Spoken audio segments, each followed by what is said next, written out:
I'll never forget this.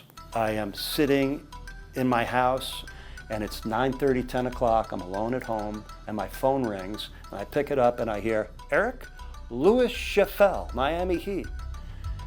And I about had a heart attack.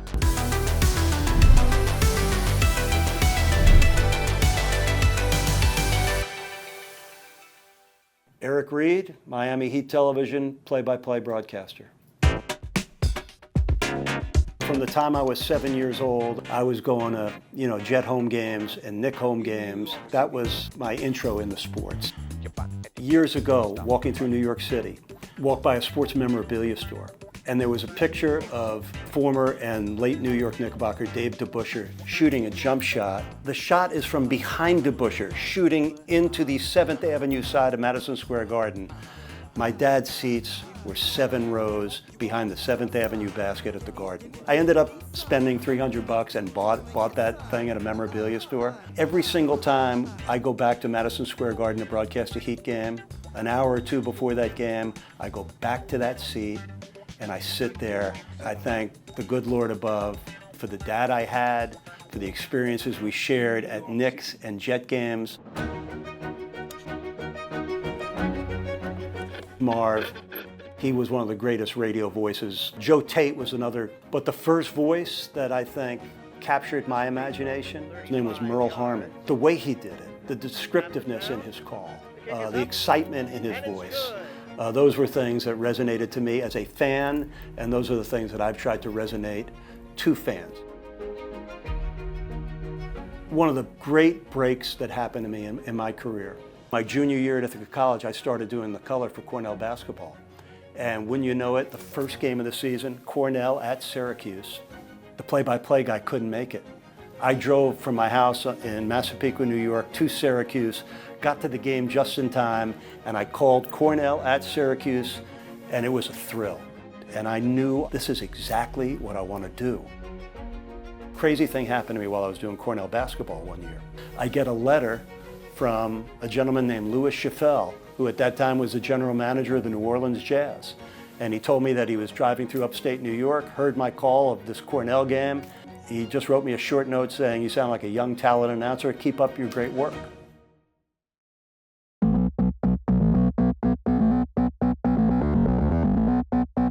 Louis Chaffel is now with the Miami Heat, the expansion team that is coming into the league the following season. This is in the spring of '87. The Heat's coming in the fall of 1988. And he said, Louis is interested in you applying for the radio job with the Miami Heat. And I don't hear anything back from the Heat. I interviewed in March. It's April, it's May, it's June. I'm working for the Red Sox, and I got a subscription to the Miami Herald, which would come a day late to my house in Providence.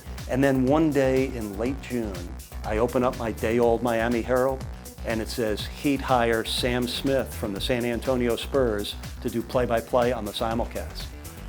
I closed the Miami Herald, I put it down, I called up my boss at the New England Sports Network, and I said, guys, I didn't get the Heat job, I'm back for another year, and I'll never forget this. I am sitting in my house on a Sunday night, I just finished playing in a summer league basketball game, and it's 9:30, 10 o'clock, I'm alone at home, and my phone rings, and I pick it up and I hear, Eric, Louis Chaffel, Miami Heat. And I about had a heart attack. I put the dream away. I had forgotten about the Miami Heat, I had moved on. And he said, I told you I wanted you to do color. You need to fly down to Miami as soon as possible and meet with a guy named Jeff Genthner, who at that time was the general manager of Sports Channel Florida. They were the Heat's first TV rights holder, along with Channel 33 in Miami. And here's what sold me on taking the leap of faith to join the Miami Heat. At that meeting with Jeff Genthner, he said, we do University of Miami football on a tape delay package. You can do play-by-play for us on that. And I could clear like 15 to 18 USF basketball games because there were those 2 meaty hooks of doing what I do, play-by-play. It gave me the courage to accept this job and step into the thin ice of being a color analyst for an NBA team. What saved my butt in those early years was the fact that our first head coach, Ron Rothstein, was so open and so giving of knowledge to me. But Ron Rothstein helped fast track my MBA education. He saved my you-know-what in those first 3 years, and maybe I don't make it past that if not for the insight, input, and access that he gave me in those early years. I'm a goodwill ambassador, and having the opportunity and the privilege to get to know every single player and coach, it's an incredible honor to help represent the Heat and be that conduit between the team and a great organization and a great fan base. And to be the part in it that I play is all that I could have ever dreamed of or hoped for, and I just try to live up to it every single night. I'm closing in on 3,000 games with the Miami Heat, and it's going to sound illogical for me to tell you that my favorite game was a 19-point loss to end a regular season at Brooklyn, but it also was Dwayne Wade's last game. And he got a triple-double. The poetic justice for Udonis to hit the shot and Wade throwing up his hands even before the shot went in, it was an instant, iconic moment. There were so many moments with Dwayne. I've been jumping out of my seat for a long time. But the night when Wade won the Chicago game with the steal and the shot from basically half court, it was just spectacular. It was an incredible moment. I did jump out of my seat, hands outstretched, and I remember somebody, looking at the picture and tweeting something to the effect of, "I wish my wife would look at me the way Eric Reid is looking at Dwayne Wade right now." The more you do a single thing, the better you will get at that single thing.